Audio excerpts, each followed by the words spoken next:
Bismillahirrahmanirrahim. Assalamualaikum warahmatullahi wabarakatuh. Kita akan mulai belajar farmakoterapi saluran nafas. Untuk saluran nafas ini ada dua yang akan kita pelajari, yaitu asma dan PPOK. Slide yang saya presentasikan ini hanya rangkuman, jadi saya harap Anda tetap belajar dari buku farmakoterapi tentang asma dan PPOK serta dari panduan-panduan tata laksana asma yang berlaku di Indonesia maupun di internasional.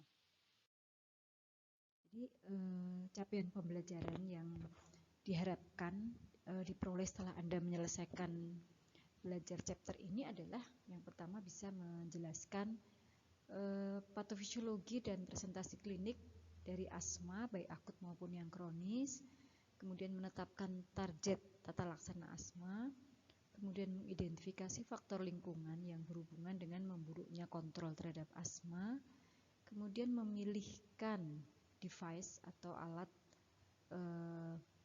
pemberian obat ya, rute pemberian obat dengan via inhalasi, memilihkan device-nya berdasarkan karakteristik pasien, kemudian bisa mengevaluasi teknik penggunaan inhaler oleh pasien, dan merekomendasikan terapi, rencana terapi berdasarkan kontrol dan keparahan asma, dan membangun atau menyusun rencana individual untuk pasien asma. Apa sih asma itu? Gitu ya. Jadi asma didefinisikan sebagai penyakit inflamasi. Kata kuncinya adalah inflamasi. Penyakit inflamasi yang kronis di jalan nafas yang bisa menyebabkan obstruksi jalan nafas dan munculnya serangan seperti mengi, sulit bernafas, dada sesak, dan batuk. Secara patofisiologi terdapat beberapa derajat obstruksi jalan nafas ya, mulai ada bronkospasme, ada udema, ada hipersekresi, kemudian juga terjadi hiperresponsif bronkial dan inflamasi jalan nafas. Dan inflamasi ini terjadi di fase akut, fase awal, dan fase akhir, fase late phase. Pada inflamasi akut, alergen yang terhirup oleh pasien yang alergi mengakibatkan IgE, kemudian sel mast dan makrofag melepaskan mediator proinflamasi, histamin, eukosinoid, dan sebagainya yang menginduksi kontraksi otot polos jalan nafas, menyebabkan sekresi mukosa, vasodilatasi, dan eksudasi plasma di jalan nafas. Kemudian terjadi penebalan dan udem dinding jalan nafas, terjadi penyempitan lumen dan pengurangan clearance mukus. Pada inflamasi akut ini puncaknya adalah 30 hingga 60 menit pasca paparan alergen, kemudian akan subside menurun 30 hingga 90 menit kemudian. Terutama dikarakterisasi dengan adanya bronkospasme, peningkatan sekresi mukus, pembentukan udem, peningkatan kekentalan mukus. Pasien akan mengalami mengi, batuk, dada sesak, dan dyspnea. Pada inflamasi lanjutan, late phase respon, terutama dikarakterisasi dengan inflamasi yang melibatkan histamin dan mediator inflamasi lain seperti sitokin, yang kemudian meningkatkan reaktivitas jalan nafas, menyebabkan hiperresponsivitas terhadap alergen dan stimulus yang lain. Peningkatan resistensi jalan nafas menyebabkan udara terjebak di alveoli dan terjadi hiperinflasi paru. Jika inflamasi di jalan nafas ini tidak diobati atau tidak membaik, bisa menyebabkan kerusakan paru yang irreversibel. Nah, ini faktor yang menjadi penyebab obstruksi jalan nafas pada asma ya. Tadi ada kontraksi otot polos bronkus yang menyebabkan penyempitan. Kemudian di situ terjadi sekresi mukosa dan pengentalan mukosa, serta di jalan nafas ini terjadi muscle spasm, jadi kontraksi otot polos sehingga menyebabkan sudah menyempit dipenuhi dengan mukosa, itu yang menyebabkan terjadi obstruksi jalan nafas. Nah, secara patofisiologi bisa dirangkum pada asma ini terjadi reduksi pengurangan diameter jalan nafas dan peningkatan resistensi jalan nafas yang disebabkan karena inflamasi mukosal, kemudian kontriksi otot polos jalan nafas, dan produksi mukus yang berlebihan. Manifestasi asma sendiri sering tidak bisa diprediksi dan bervariasi antar pasien. Episode serangan meliputi apa saja, mulai dari mengi, kemudian susah bernafas, batuk, dan dada sesak. Pasien harus diedukasi untuk memahami dan menghindari pemicu asmanya, antara lain alergen, bisa juga karena exercise, kemudian infeksi saluran nafas, masalah di hidung dan sinus, kemudian bahan-bahan tambahan di obat dan makanan, riwayat GERD, dan faktor emosi. Berikut ini adalah bagaimana gambaran respon asma ya. Jadi dari tadi banyaknya pemicu, infeksi, alergen, exercise, dan sebagainya. Kemudian memicu respon IgE yang menyebabkan pelepasan mediator inflamasi dari sel mas, eosinofil, makrofag, dan limfosit. Kemudian kalau di fase awal ya responnya terjadi puncaknya dalam 30 hingga 60 menit, menimbulkan kontriksi otot polos bronkus, sekresi mukosa, kemudian lemahnya vaskular, jadi vaskular sehingga menyebabkan migrasi sel darah, kemudian udema mukus. Pada respon fase lambat, biasanya puncaknya dalam hitungan 5 hingga 6 jam. Di sini tadi karena ada penurunan permeabilitas vaskular, ya terjadi infiltrasi, ya, infiltrasi eosinofil dan neutrofil, kemudian terjadi inflamasi, yang dimana inflamasi ini tidak hanya melibatkan mediator inflamasi seperti eukasinoid, tapi sudah melibatkan sitokin dan sebagainya. Kemudian terjadi hiperreaktivitas bronkus. Kemudian dalam beberapa hari, 1 hingga 2 hari, terjadi infiltrasi monosit dan limfosit yang baik dampak klinis dari fase akut maupun fase lambat ini menyebabkan obstruksi jalan nafas yang besar maupun yang kecil, kemudian udara terjebak di jalan nafas, bisa juga terjadi respiratory acidosis ya, jadi penurunan pH di jalan nafas, dan hipoksemia, kekurangan oksigen. Nah, apa saja yang bisa dilakukan untuk menegakkan asma? Alat diagnosanya ada spirometer untuk mengukur fungsi paru, bisa juga dilakukan tes alergi dan penetapan kadar eosinofil dalam darah. Pada uji dengan spirometer, apa saja yang bisa dilihat? Antara lain FeV1, FVC, dan FeV1 per FVC. Ini apa yang diukur? Kalau FeV1 itu mengukur volume air yang bisa dieksalasikan sekuat tenaga dalam 1 detik pertama setelah expiratory maksimal, ya. Kemudian force vital capacity ini adalah volume maksimum udara yang dapat dieksalasi setelah menghirup udara secara penuh after full inspiration. Kemudian rasio FeV1 per FVC ini untuk membedakan antara obstruksi dan penyakit restriktif. Ini nilai-nilai normalnya bisa dibaca sendiri ya. Kemudian kita perlu menetapkan klasifikasi keparahan asma pasien ya. Ini adalah tabel klasifikasi keparahan asma pada pasien berdasarkan usia. Ya, jadi asma dibagi dua, asma intermittent dan asma persisten. Kalau masih hanya kadang-kadang disebut intermittent, kalau sudah menetap disebut persisten, dan persisten ini dibagi menjadi ringan, sedang, dan parah.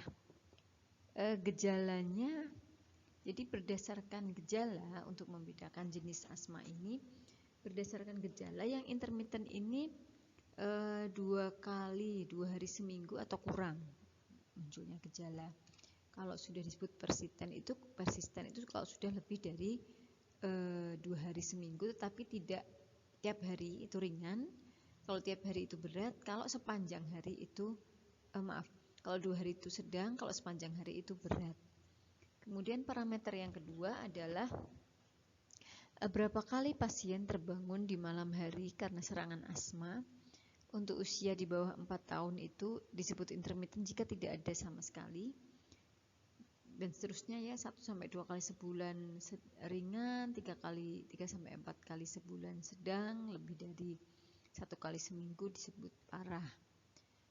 Tapi kalau untuk usia 5 tahun ke atas dan dewasa, maka disebut intermittent jika 2 kali sebulan atau kurang, jadi 1 atau 2 kali atau tidak ada gitu ya. Kemudian disebut ringan 3 sampai 4 kali sebulan dan seterusnya.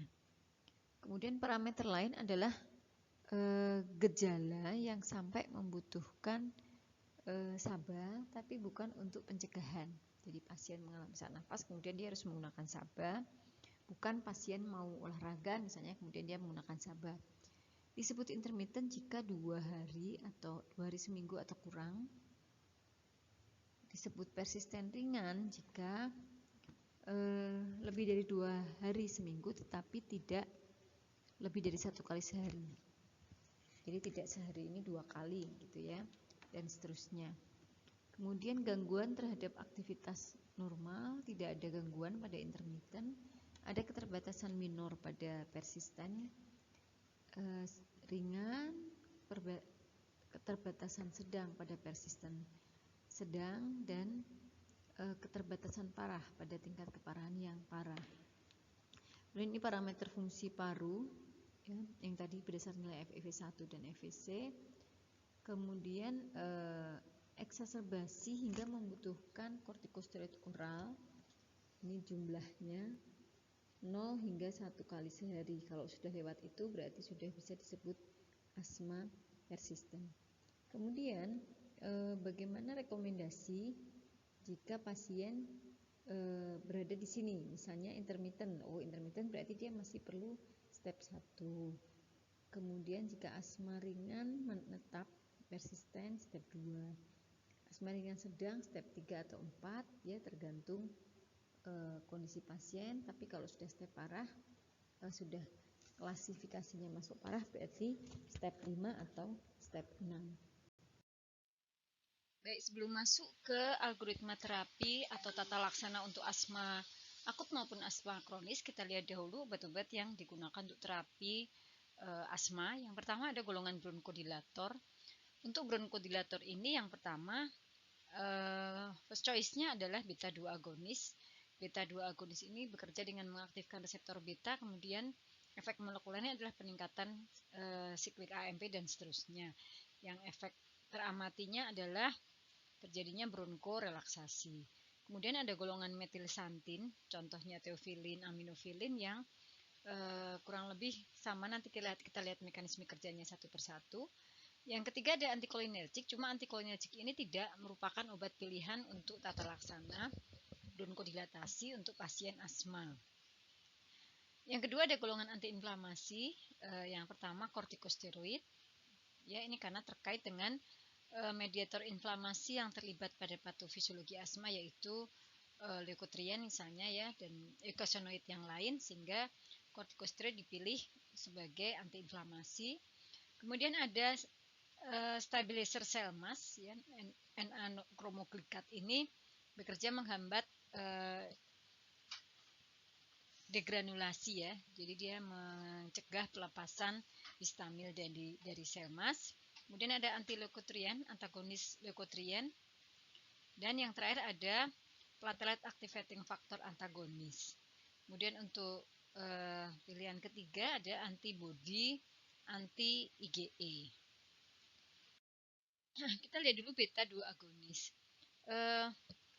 Obat-obat beta 2 agonis ini ada yang bekerja short acting, ada yang long acting. Yang short acting biasanya untuk serangan akut ya, karena dia onsetnya cepat tapi durasinya memang pendek. Yang long acting lebih untuk profilaksi karena durasi kerjanya lebih panjang. Untuk pemakaiannya, rute pemakaiannya yang utama best way-nya adalah inhalasi. Jelas inhalasi lebih baik, bisa lewat meter dose inhaler atau nebulizer. Kenapa ini terbaik? Karena jelas dia akan bekerja secara lokal sehingga memberikan efek bronkodilatasi yang lebih cepat dengan meminimalkan efek samping sistemik. Kemudian digunakan secara oral untuk profilaksi ya, untuk anak-anak terutama. Bisa juga untuk parenteral, jarang digunakan, tapi ya biasanya untuk serangan asma akut parah gitu ya. Bagaimana perbandingan antara agonis beta 2 yang dipakai oral dan inhalasi gitu ya. Jadi keuntungannya adalah distribusi obat ya. Jadi obat lebih terlokalisir di saluran nafas, lebih terfokus ya, terdistribusi dengan lebih banyak di saluran nafas dibandingkan kalau diberikan secara sistemik. Mekanismenya jelas dia meningkatkan aktivitas reseptor beta 2, meningkatkan karena dia jenis GPCR ya, reseptor beta 2 ini meningkatkan adenylat siklase, meningkatkan jumlah CAMP, menurunkan konsentrasi kalsium dan kemudian memberikan efek relaksasi otot polos bronkus sehingga memberikan efek bronkodilatasi, kemudian juga menurunkan pelepasan mediator dari sel mas dan sel-sel lain, kemudian meningkatkan clearance mukosilier. Jadi tubuh kita tuh punya respon clearance, membersihkan bila ada mukus ya lewat gerakan dari buru-buru getar di saluran nafas kita. Itu ditingkatkan oleh beta 2 agonis dan menurunkan permeabilitas mikrovaskular di jalan nafas sehingga mengurangi jumlah monosit-monosit yang dikeluarkan dari pembuluh darah ke jalan nafas sehingga nantinya mengurangi jumlah mediator proinflamasi yang dilepaskan. Ini pemakaian beta 2 agonis dosisnya ya. Jadi kalau short acting lebih untuk serangan akut ya, onsetnya cepat 4 menit dengan inhalasi, durasinya tapi pendek ya. Kemudian bisa diberikan secara oral, intramuskular, subkutan dan seterusnya, IV, meterodosis inhaler atau nebulizer. Sedangkan untuk long acting biasanya digunakan sebagai profilaksi terhadap serangan akut di malam hari atau jika pasien akan melakukan exercise, aktivitas fisik yang agak berat untuk mencegah terjadinya sesak nafas bisa diberikan profilaksi beta 2 agonis yang long acting. Dan beta 2 agonis ini digunakan sebagai profilaksi terhadap exercise induce maupun terhadap psikis ya, serangan asma akibat stres psikis juga bisa. Kemudian ada metilsantin. Metilsantin ini ada teofilin, kafein ya. Teofilin kemudian ada bentuk garamnya jadi aminofilin. Bekerja dengan menghambat enzim fosfodiesterase PDE345 yang efeknya adalah meningkatkan kadar CAMP sehingga memberikan efek bronkodilatasi, menstabilkan sel mas ya sehingga menurunkan pelepasan mediator-mediator inflamasi dan meningkatkan clearance mukosa. Cuma memang efek bronkodilatasi dan sel masnya tidak sebaik beta 2 agonis sehingga first choice-nya tetap golongan beta 2 agonis. Kemudian dia juga memblok reseptor adenosin ya A1 dan A2B. Dia memberikan efek antiinflamasi yang moderat ya karena menghambat sintesis dan sekresi mediator inflamasi dari sel mas maupun basofil. Kemudian meningkatkan pelepasan katekolamin. Katekolamin ini norepinefrin ya sehingga kalau dia kemudian berinteraksi dengan reseptor beta 2 di jalan nafas bisa memberikan efek bronkodilatasi dan memperbaiki kontraksi diafragma sehingga meningkatkan ventilasi. Kemudian dia juga menghambat udem di pulmoner dengan cara menurunkan permeabilitas vaskular dan meningkatkan clearance mukosa. Indikasi metilsantin pada asma bronkial bisa digunakan untuk serangan akut dan status asmatikus ya. Jadi hanya jika terjadi gagal nafas, kemudian bisa digunakan sebagai profilaksi terhadap serangan asma di malam hari. Cuma memang efeknya masih lebih rendah daripada beta 2 agonis dan ICS. Kemudian diberikan bila terjadi bronkospasme disertai dengan bronkitis, terutama pada pasien yang juga mengalami PPOK. Metilsantin ini bisa juga digunakan yang kafein pada kondisi apnea, jadi pada prematur infant, anak prematur yang gagal nafas ya, kemudian juga bisa untuk mengatasi serangan migrain dan sakit kepala. Kemudian golongan obat yang kedua adalah obat-obat antiinflamasi. Yang pertama ada stabilizer sel mass ya, untuk menstabilkan sel mass, kromolin ya, contohnya kromolin, dan hanya digunakan dalam bentuk inhalasi serta hanya untuk tujuan profilaksi. Mekanisme kerjanya sebetulnya belum bisa dipastikan dan hanya sepertiga pasien yang memberikan respon yang baik, sehingga dia bukan obat utama, bukan first line. Dia menstabilkan sel mass sehingga menurunkan pelepasan mediator inflamasi. Kemudian dia juga bekerja menghambat pelepasan neuropeptida di akson ya, menghambat kanal Cl, kemudian mengurangi hiperreaktivitas dan bronkospasme batuk ya, kemudian juga menurunkan jumlah sel-sel inflamatori. Diberikan secara inhalasi ya, baik bisa aerosol, bisa nebulizer, bisa dalam serbuk ya. Absorpsi hanya sekitar setengah sampai 1% dari yang diabsorpsi diekskresikan via empedu dan urin. Indikasinya untuk profilaksi profilaksi untuk asma yang persisten, ringan hingga sedang ya, dan sebagai add-on terapi atau alternatif terapi jika terapi utama tidak adekuat. Dan ini lebih banyak digunakan untuk asma yang tipe alergi dan asma yang diinduksi exercise. Ada dua, bisa digunakan dalam bentuk short term, jangka pendek ya, terutama segera sebelum. Jadi dia bisa dipakai untuk asma yang dipicu exercise atau asma yang dipicu alergi atau yang bila pasien sesak nafas pada udara dingin, segera digunakan segera sebelum. Jadi kenapa? Karena dia short term. Kemudian yang long term digunakan untuk hiperaktivitas bronkus. Ini dosisnya untuk kromolin. Ini side effect-nya, dia sebetulnya aman untuk anak-anak dan ibu hamil. Cuma ada rasa pahit dan menyebabkan iritasi, jarang menyebabkan alergi.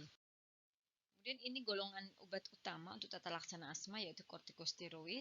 Dia punya banyak mekanisme kerja ya. Jadi yang pertama, jelas karena dia bekerja menghambat enzim fosfolipase, maka dia menghambat sintesa mediator proinflamasi, termasuk eukasinoid dan sitokin-sitokin. Kemudian juga dia menghambat produksi dan akumulasi sel-sel inflamatori. Apa saja sel inflamatori itu? Eosinofil, basofil di jaringan paru, menghambat pelepasan dan respon mediator inflamasi. Ya, jadi dari sel T, makrofag, eosinofil, dan dia bekerja cukup bagus untuk menurunkan respon tunda, late respon dari inflamasi. Dia juga menghambat reaksi AGB, antigen antibodi ya, menghambat pembentukan antibodi, meningkatkan jumlah dan sensitivitas reseptor beta 2. Ini down regulasi. Kemudian dia juga lama. Jadi dia efeknya itu durasinya cukup lama ya. Jadi dia memberikan penurunan hiperresponsivitas dari otot polos saluran nafas. Penggunaan kortikosteroid di pasien asma ya segera membaik, jadi improvementnya mulai setelah 6-8 jam. Kemudian lebih membaik lagi setelah 2-3 hari dan maksimum setelah 1-2 minggu. Dan harus diberikan secara kontinus, tidak boleh berhenti diberikan gitu ya, seharusnya kontinus. Diberikan pada serangan asma akut dalam bentuk oral atau IV ya kalau asma akut. Tapi kalau untuk asma kronis dia merupakan drug of choice untuk asma yang sudah persisten, baik yang ringan, sedang maupun berat, dan pemberiannya secara inhalasi. Yang oral hanya untuk yang asma parah. Jadi nanti kita lihat ada step terakhir baru bisa diberikan kortikosteroid secara oral. Dan bisa dikombinasikan dengan bronkodilator. Pada status asmatikus diberikan secara oral atau IV. Ini penggunaan kortikosteroid pada pasien asma. Yang jelas untuk pasien kronik itu secara inhalasi, keuntungannya mengurangi absorpsi sistemik dan menurunkan atau mengurangi efek samping. Bentuk sedianya bisa MDI, nebulizer, atau serbuk kering. Semua inhalasi diberikan 2 kali sehari. Ini contoh-contohnya sebenarnya tidak cuma fluticasone dan budesonide ya, sudah ada beberapa obat baru. Kemudian efek sampingnya ini terutama jika pasien tidak menggunakan spacer dan pasien salah teknik penggunaan inhalernya bisa menyebabkan oropharyngeal candidiasis. Bisa menyebabkan disfonia, ya disfonia itu radang di pita suara sehingga suara pasien biasanya agak-agak serak gitu ya.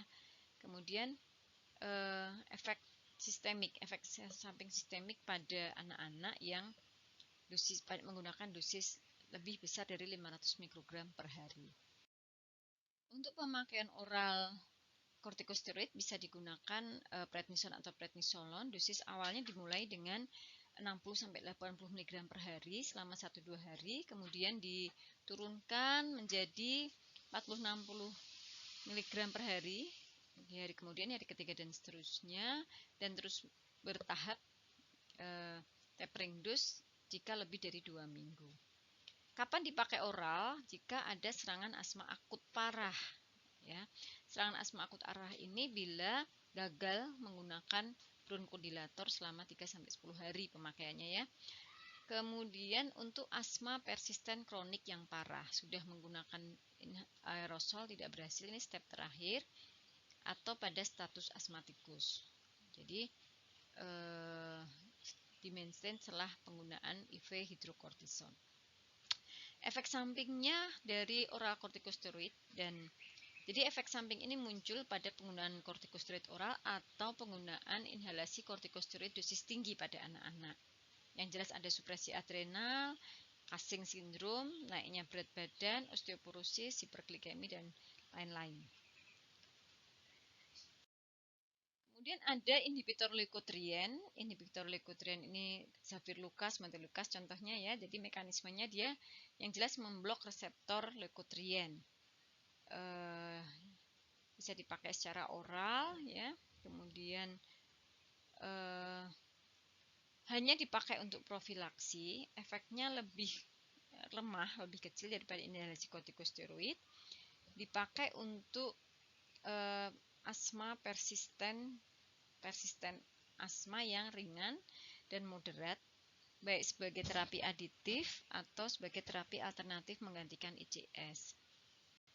Bisa juga dipakai untuk asma yang diinduksi NSAID.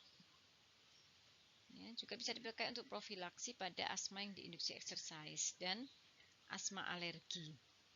Ini efek sampingnya meningkatkan kadar enzim-enzim hati, sakit kepala, nausea, vomiting, dan seterusnya.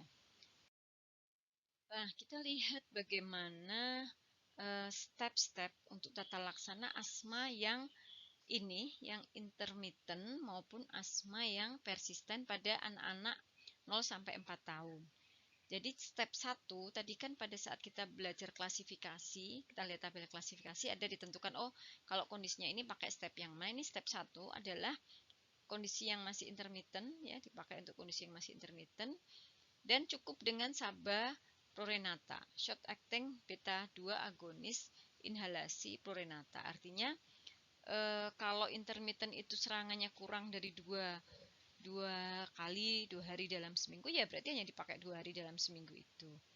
Kemudian untuk asma persisten, ini yang step 2, first choice-nya adalah dosis rendah inhalasi kortikosteroid. Kalau pasien tidak merespon, alternatifnya tadi antagonis reseptor leukotrien, contohnya Montelukaz.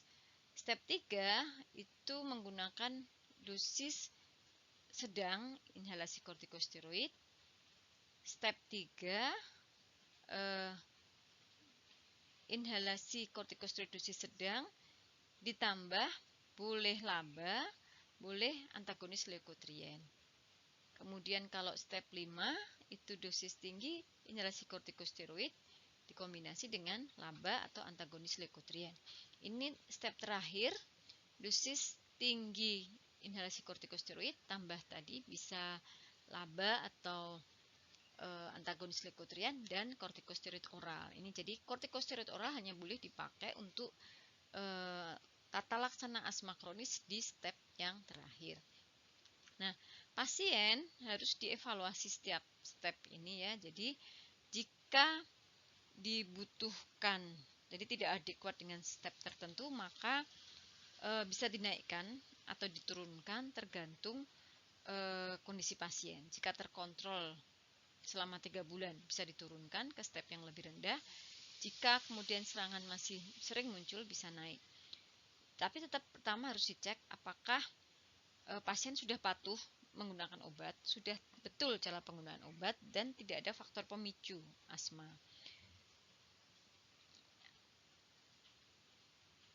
Diturunkan jika asmanya terkontrol baik selama minimal 3 bulan. Itu untuk 0 sampai 4 tahun. Untuk 5 sampai 11 tahun sama ya, ini dibagi asma intermittent dan asma persisten ya. Kalau asma persisten ini obatnya harus diminum atau digunakan tiap hari. Sama, step 1 masih menggunakan inhalasi SABA jika perlu. Step 2 ini yang berbeda ya. Dosis rendah ICS inhalasi kortikosteroid. Alternatifnya bisa antagonis leukotriene, reseptor leukotriene atau theophylline. Step 3 bisa dinaikkan dosis ICS-nya menjadi dosis medium atau dosis rendah ICS tapi dikombinasi dengan LABA, leukotriene atau dengan theophylline. Step 4 medium ditambah LABA, medium ICS tambah LABA atau medium ICS tambah leukotriene atau theophylline. Step 5 dosis tinggi ICS plus LABA atau kombinasinya dengan antagonis leukotriene atau theophylline. Ini step tetap sama ya. Dosis tinggi ICS tambah LABA tambah oral kortikosteroid. Ya, atau tadi dosis tinggi ICS, kemudian antagonis reseptor leukotriene tambah itu ya, oral kortikosteroid. Jadi LABA, first choice-nya tetap LABA ya, ICS plus LABA. Alternatifnya bisa antagonis leukotriene atau theophylline sebagai kombinasinya dan tetap menggunakan kortikosteroid oral. Untuk evaluasinya sama ya. Jadi dievaluasi tiap 3 bulan. Setelah sebelumnya mengontrol kepatuhan, kemudian faktor lingkungan, kondisi komorbid dan sebagainya. Jika terkontrol baik bisa turun. Jika terkontrol baik selama 3 bulan bisa turun ke step yang lebih rendah.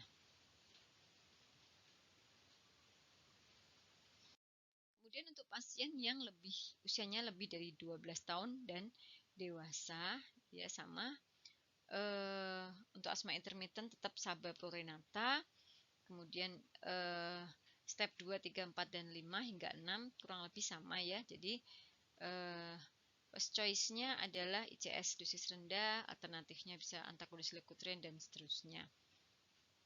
Sama ya. Kemudian dinaikkan dosis ICS-nya atau tetap dosis rendah tapi dikombinasi dengan leukotriene, dengan LABA atau dengan theophylline dan seterusnya sampai ke step 6.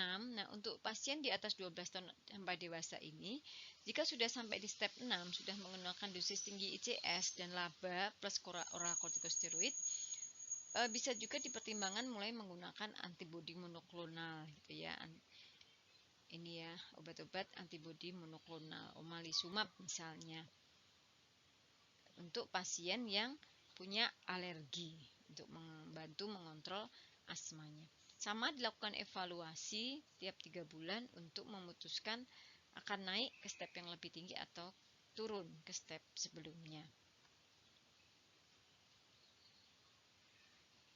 Kita lihat catatan di sini ya. Jadi obat-obatan untuk semua pasien saat ada serangan itu adalah SABA. SABA dibutuhkan setiap ada gejala, ya.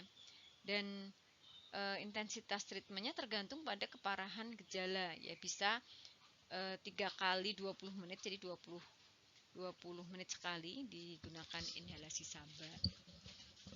Atau kalau memang ada serangan asma akut bisa ditambahkan kortikosteroid oral jika memang sangat dibutuhkan.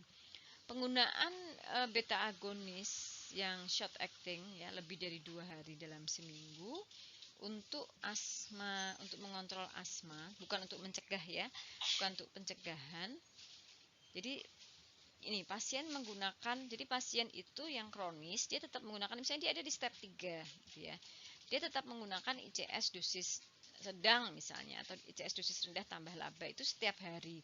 Tapi jika ada serangan akut, dia boleh menggunakan Saba Pronata jika hanya ada serangan. Tapi kalau dia menggunakannya lebih dari 2 kali dalam seminggu untuk kontrol serangan asma akut, itu menunjukkan bahwa kontrol atau tata laksana asma kronisnya sudah tidak adekuat atau perlu dievaluasi. Dievaluasi apakah betul teknik penggunaannya, apakah pasien tidak terpapar pemicu dan sebagainya. Kemudian ini adalah menilai asma kontrol. Maaf tulisannya kecil-kecil tapi Anda bisa baca di biro ya, kurang lebih seperti ini.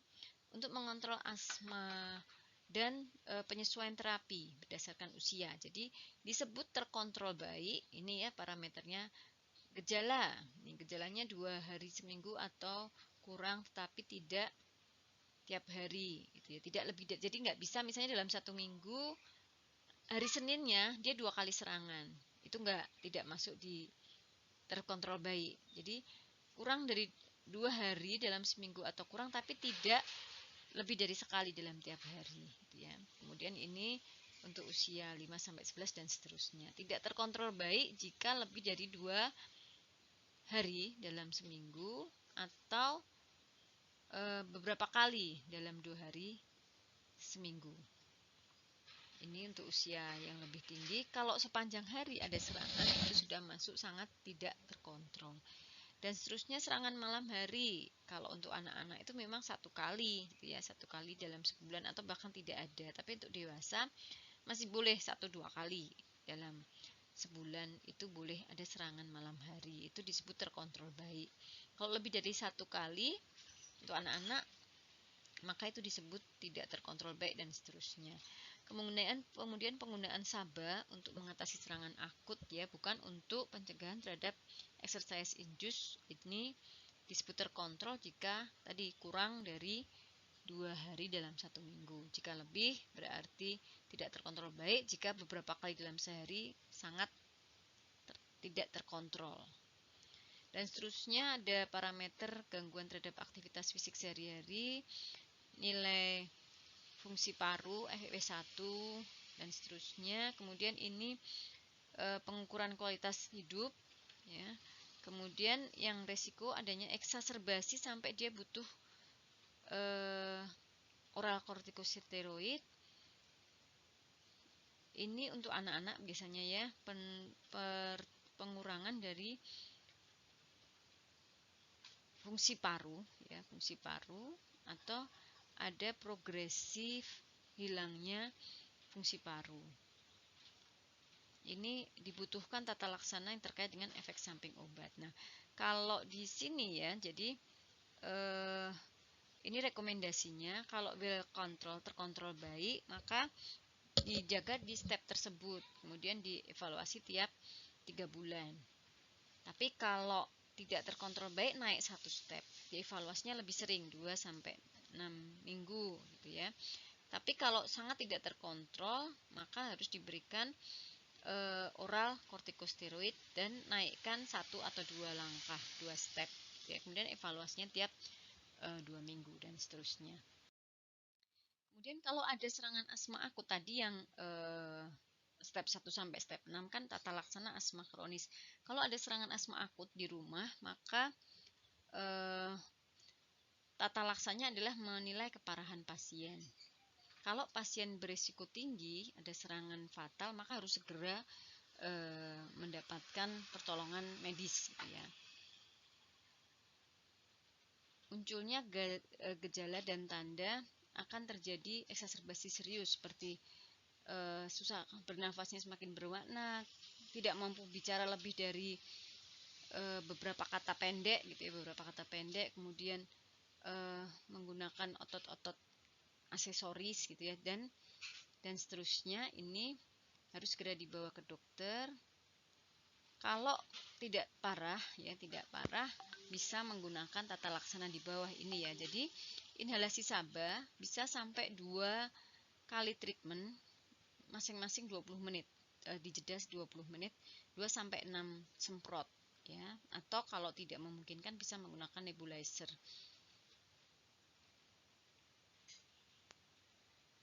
Anak-anak dan individu yang mendapatkan eksaserbasi, yang mengalami eksaserbasi atau kurang parah, bisa lebih sedikit, jadi tidak harus 2 sampai 6 puff daripada ini ya, lebih kecil daripada 26 puff kalau memang tidak terlalu parah gitu ya. Kemudian kita lihat responnya membaik, baik tapi tidak sempurna atau memburuk.